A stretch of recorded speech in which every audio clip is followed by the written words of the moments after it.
Shalom, saudaraku yang dikasihi Tuhan. Saat yang berbahagia ini saya akan menyampaikan mengenai kerajaan 1000 tahun damai.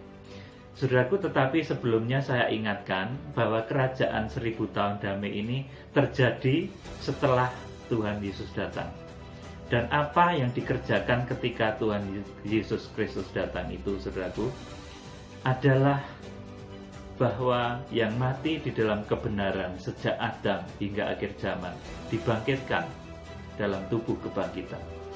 Kemudian mempelai wanita anak domba Allah yang diungsikan menurut Wahyu pasal 12 ayat 6 dan 14 di suatu padang belantara pengungsian. Mereka akan diangkat dan diubahkan di dalam tubuh kemuliaan.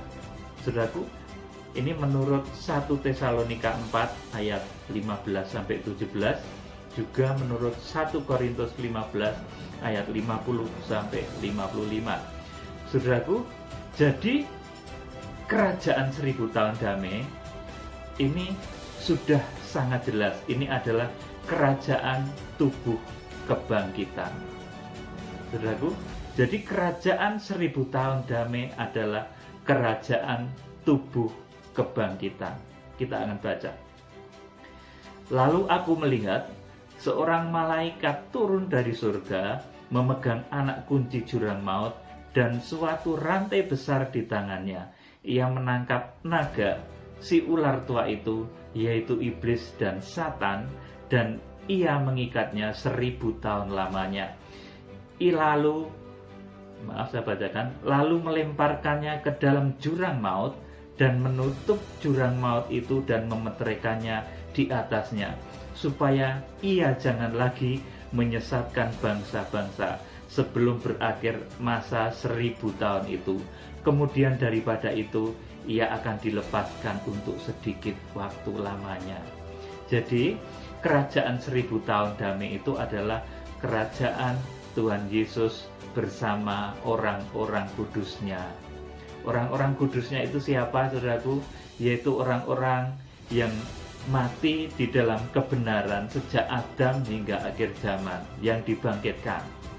Kemudian yang kedua, mempelai wanita yang berada di padang pengungsian selama 1260 hari lamanya, yang diubahkan di dalam tubuh kemuliaan. Saudaraku, itulah orang-orang kudus yang akan mewarisi kerajaan 1000 tahun damai. Saudaraku, ketika kerajaan 1000 tahun damai ini, iblis dipenjara di dalam satu tempat yang namanya jurang maut selama 1000 tahun. Saudaraku, jadi ini bedanya Eden dengan kerajaan 1000 tahun. Kalau di Eden, iblis bisa jalan-jalan, bisa menggoda Adam dan Hawa.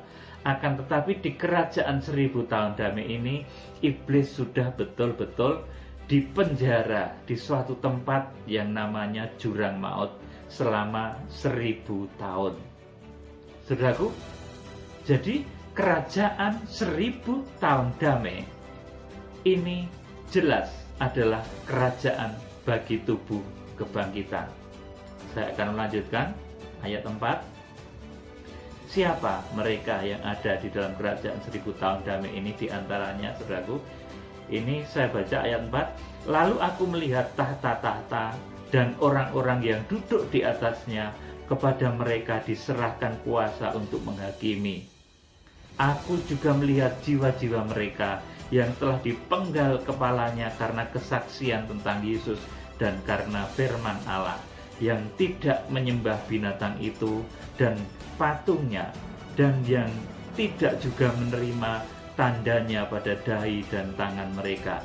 Dan mereka hidup kembali dan memerintah sebagai raja bersama-sama dengan Kristus untuk masa 1000 tahun. Amin. Yang kedua, yang selanjutnya, saudaraku, ini bahwa orang-orang yang mati ketika masa antikris, saudaraku, yang di sini disebut jiwa-jiwa mereka yang telah dipenggal kepalanya karena kesaksian tentang Yesus dan karena firman Allah, yang tidak menyembah binatang itu dan patungnya, dan yang tidak juga menerima tandanya pada dahi dan tangan mereka. Ini artinya yang masuk di kerajaan 1000 tahun damai ini termasuk juga orang-orang Kristen yang tertinggal pada saat Antikris kemudian dibunuh oleh Antikris. Akan tetapi ketika Tuhan Yesus datang, saudaraku, maka orang-orang yang benar, yang membela nama Yesus ketika zaman Antikris ini akan dibangkitkan. Maka jangan takut, meskipun nanti mungkin ada di antara saudara yang tidak ikut pengungsian ke padang belantara pengungsian, yang tidak ikut di dalam masa pengungsian dengan 2 sayap burung nasar, Wahyu pasal 12 ayat yang ke-6 dan ke-14. Orang Kristen kanak-kanak yang tertinggal, kalau dia bertahan, mempertahankan imannya di dalam nama Yesus, saudaraku, mempertahankan kepercayaannya kepada Yesus meskipun dia dibunuh oleh Antikris, tetapi nanti akan dibangkitkan dan mewarisi kerajaan 1000 tahun damai. Di sini ditulis bahkan di dalam Wahyu pasal 20 ini, saudaraku, ini di sini ditulis jelas sekali. Mereka ada di sana dan mewarisi kerajaan 1000 tahun damai bersama dengan Tuhan Yesus Kristus. Saudaraku, jadi kalau ada yang tertinggal di masa Antikris, menolak tanda 666 di tangan dan di dahi, kemudian harus dibunuh oleh Antikris, jangan takut, karena itu waktunya sudah dekat. Kalau sudah tanda 666 diberlakukan di muka bumi, itu artinya kedatangan Tuhan Yesus sudah dekat. Meskipun dibunuh nanti sebentar lagi juga akan dibangkitkan, jadi tidak usah takut, saudaraku. Jadi kembali kepada topik kerajaan 1000 tahun damai, saudaraku. Jadi kerajaan 1000 tahun damai ini adalah kerajaan untuk tubuh kebangkitan, bukan kerajaan darah dan daging. Sekali lagi, kerajaan 1000 tahun damai adalah kerajaan tubuh kebangkitan, yaitu Tuhan Yesus yang sudah bangkit bersama-sama dengan orang-orang kudusnya yang sudah juga di dalam tubuh kebangkitan. Saudara perhatikan baik-baik selanjutnya. Ini orang yang mati di luar Tuhan, saudaraku. Tetapi orang-orang mati yang lain tidak bangkit sebelum berakhir masa yang 1000 tahun itu. Inilah kebangkitan yang pertama. Saudaraku, jadi ketika Tuhan Yesus Kristus datang, itu orang-orang lain, saudaraku, itu tidak bangkit sebelum berakhir masa yang 1000 tahun itu, sebelum berakhir kerajaan 1000 tahun damai itu. Itu orang yang sesat, yang mati di dalam kesesatan, di dalam dosa, mereka tidak bangkit. Jadi yang mewarisi kerajaan 1000 tahun damai ini adalah orang-orang kudus, tubuh-tubuh kebangkitannya orang-orang kudus, saudaraku. Jadi perhatikan baik-baik. Orang-orang lain, orang-orang sesat, orang-orang yang tidak berada di dalam kebenaran, dinyatakan di sini tidak bangkit. Tetapi orang-orang mati yang lain tidak bangkit sebelum berakhir masa yang 1000 tahun itu. Amin, saudara. Jadi jelas sekali, kerajaan 1000 tahun damai ini adalah kerajaan bagi tubuh kebangkitan orang-orang benar yang dibangkitkan oleh Tuhan Yesus, kemudian mempelai di padang gurun yang diubahkan dalam tubuh kemuliaan. Merekalah yang menguasai kerajaan 1000 tahun damai. Saya bacakan selanjutnya ayat yang ke-6. Berbahagialah dan kuduslah ia yang mendapat bagian dalam kebangkitan pertama itu. Kematian yang kedua tidak berkuasa lagi atas mereka. Perhatikan baik-baik.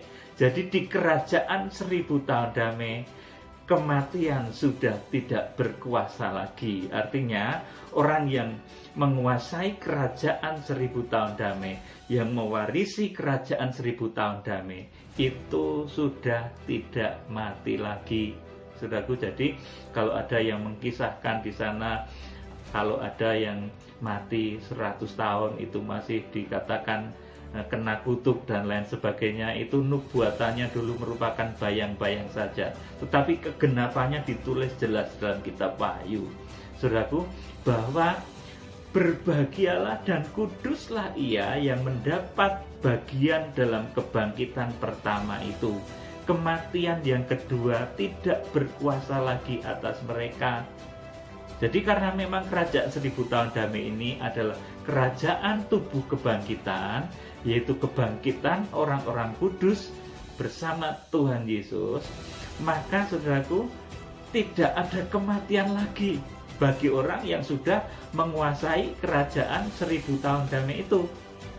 Kemudian orang-orang mati yang lain, ketika kerajaan 1000 tahun damai ini berlangsung, mereka belum dibangkitkan. Saudaraku, jadi perhatikan baik-baik juga.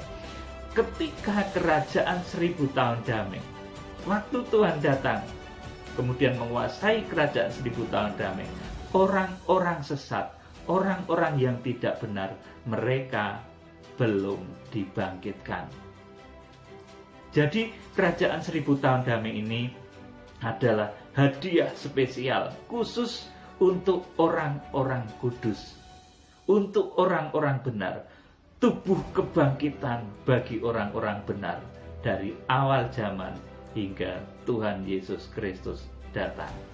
Saudaraku, jadi saya bacakan lagi, berbahagialah dan kuduslah ia yang mendapat bagian dalam kebangkitan pertama itu.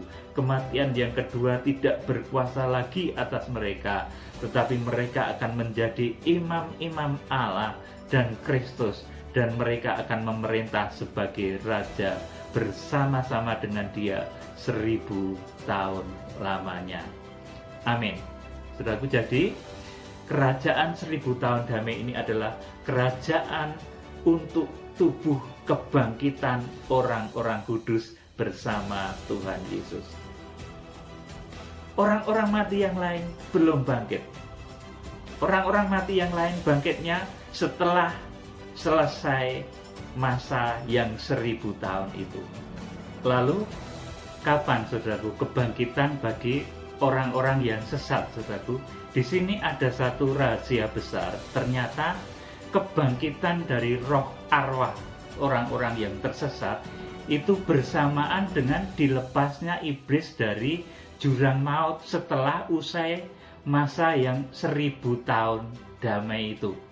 Saudaraku, karena di dalam kitab Wahyu pasal 20 ayat yang kelima ini dijelaskan, tetapi orang-orang mati yang lain tidak bangkit sebelum berakhir masa yang 1000 tahun itu. Inilah kebangkitan yang pertama. Saudaraku, jadi kebangkitan orang-orang mati yang ada di dalam kesesatan, tidak benar, orang-orang mati yang berada di dalam ketidakbenaran, di dalam kesesatan, mereka akan bangkit setelah masa 1000 tahun damai itu berakhir, bersamaan dengan dilepasnya iblis dari jurang maut. Saudaraku, jadi perhatikan nih baik-baik. Kebangkitan orang-orang yang sesat, roh arwah orang-orang yang sesat, ini bersamaan dengan dilepasnya iblis dari jurang maut setelah dimeterai selama 1000 tahun. Saudara, kita akan membaca Wahyu pasal 20 ayat 7 dan selanjutnya. Dan setelah masa 1000 tahun itu berakhir, iblis akan dilepaskan dari penjaranya. Jadi setelah 1000 tahun damai itu berakhir, saudaraku, iblis dilepas lagi dari penjaranya. Perhatikan baik-baik, ini bahasa tersirat dari kebangkitan roh arwah orang-orang sesat.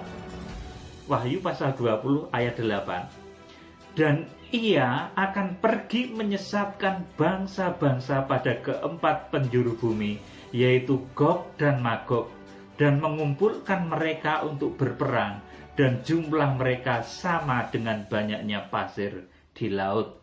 Amin, saudaraku. Inilah kebangkitan roh arwah yang tersesat. Bersamaan dengan dilepasnya iblis dari jurang maut, di mana iblis sebelumnya sudah diikat selama 1000 tahun damai, bersamaan dengan berakhirnya masa 1000 tahun damai itu pula, saudaraku, roh arwah orang-orang yang tersesat, mereka akan dibangkitkan dan dihasut oleh iblis untuk melakukan peperangan yang besar yang bernama perang Gog dan Magog. Saudaraku, jadi peperangan Gog dan Magog ini adalah peperangan tubuh kebangkitan. Oleh karena itu, setelah kitab Wahyu pasal 20 ini, mulai ayat ke-11 dan selanjutnya, akibat peperangan Gog dan Magog ini, langit dan bumi ini luluh lenyap, saudaraku. Tidak ditemukan lagi bekas-bekas jejaknya. Tidak sekedar perang nuklir lagi, saudaraku, tetapi perang Gog Magog ini perang roh arwah. Jadi perangnya antara Tuhan bersama-sama dengan orang kudus yang sudah berada di dalam tubuh kebangkitan melawan iblis bersama dengan tubuh kebangkitannya orang-orang yang tersesat, akan berperang dalam satu perang besar yang namanya perang Gog dan Magog. Dan itu terjadinya setelah 1000 tahun damai itu berakhir. Saudaraku, ini perang yang sangat besar karena perang roh, saudaraku, yang mengakibatkan langit dan bumi dan segala unsur-unsurnya lenyap, tidak ditemukan lagi. Saudaraku, coba kita baca ayat yang selanjutnya. Maka naiklah mereka ke seluruh dataran bumi, lalu mengepung perkemahan tentara orang-orang kudus dan kota yang dikasihi itu. Tetapi dari langit turunlah api menghanguskan mereka, dan iblis yang telah menyesatkan mereka dilemparkan ke dalam lautan api dan belerang, yaitu tempat binatang dan nabi palsu, dan mereka disiksa siang malam sampai selama-lamanya. Saudaraku, jadi sesudah perang Gog Magog selesai, ini iblis ditangkap kemudian dilemparkan ke neraka. Ini oknum ketiga yang dilempar ke neraka. Yang pertama itu antikris dan nabi palsu, ini di Wahyu pasal 19. Kemudian oknum yang ketiga yang dilempar ke neraka ini adalah iblis si Satan atau ular naga tua. Jadi saudaraku, urut-urutannya begitu. Kita akan membaca ayat selanjutnya setelah perang Gog Magog, saudaraku. Ini perikopnya Wahyu pasal 20 ayat 11, hukuman yang terakhir. Lalu aku melihat suatu tahta putih yang besar dan Dia yang duduk di atasnya. Dari hadapannya lenyaplah bumi dan langit, dan tidak ditemukan lagi tempatnya. Saudaraku, ini akibat peperangan besar yang namanya perang Gog Magog, perang antara roh, antara tubuh kebangkitan orang-orang kudus dan tubuh kebangkitan orang-orang sesat. Saudaraku, ini perang yang begitu besar sehingga membuat lenyaplah bumi dan langit dan tidak lagi ditemukan tempatnya. Saudaraku, kemudian saya baca ayat selanjutnya. Dan aku melihat orang-orang mati. Ini orang mati ini bahasa bagi orang-orang yang mati di dalam kesesatannya. Dan aku melihat orang-orang mati besar dan kecil berdiri di depan tahta itu. Lalu dibuka semua kitab, dan dibuka juga sebuah kitab lain, yaitu kitab kehidupan. Dan orang-orang mati dihakimi menurut perbuatan mereka berdasarkan apa yang ada tertulis di dalam kitab-kitab itu. Saudaraku, jadi tubuh kebangkitan yang tersesat tadi, saudaraku, ini diadilinya di sini, saudaraku, di pengadilan yang namanya pengadilan tahta putih. Ini pengadilan untuk menentukan hukuman. Jadi bukan pengadilan untuk menentukan dilepaskan atau dimasukkan ke neraka, itu enggak, tapi pengadilan tahta putih ini adalah pengadilan untuk menentukan hukuman di neraka. Saudaraku, saudara, saya akan membaca. Maka laut menyerahkan orang-orang mati yang ada di dalamnya, dan maut dan kerajaan maut menyerahkan orang-orang mati yang ada di dalamnya, dan mereka dihakimi masing-masing menurut perbuatannya. Lalu maut dan kerajaan maut itu dilemparkanlah ke dalam lautan api. Itulah kematian yang kedua, lautan api. Dan setiap orang yang tidak ditemukan namanya tertulis dalam kitab kehidupan itu, ia dilemparkan ke dalam lautan api itu. Saudaraku, jadi ini pengadilan tahta putih. Ini adalah pengadilan untuk roh arwah yang dibangkitkan sesudah masa 1000 tahun damai tadi. Orang-orang roh arwah yang tersesat, roh arwah yang tidak benar, itu akan dihakimi di pengadilan tahta putih. Satu pengadilan yang ditujukan untuk menentukan kadar hukuman di neraka bagi mereka. Saudaraku, sesuai dengan kitab-kitab, sesuai dengan perbuatannya mereka. Saudaraku, jadi orang-orang kudus sudah tidak masuk di dalam pengadilan ini lagi, saudaraku. Tetapi orang-orang kudus akan masuk di dalam satu keadaan yang luar biasa. Kita akan membaca Wahyu pasal 21, saudaraku. Ini orang-orang kudus nggak masuk ke dalam pengadilan tahta putih itu, tetapi akan masuk di dalam satu tempat yang luar biasa. Perikopnya Wahyu pasal 21, langit yang baru dan bumi yang baru. Dan aku melihat langit yang baru dan bumi yang baru, sebab langit yang pertama dan bumi yang pertama telah berlalu, dan laut pun tidak ada lagi. Dan aku melihat kota yang kudus, Yerusalem yang baru, turun dari surga, dari Allah, berhias bagaikan pengantin perempuan yang berdandan untuk suaminya. Amin.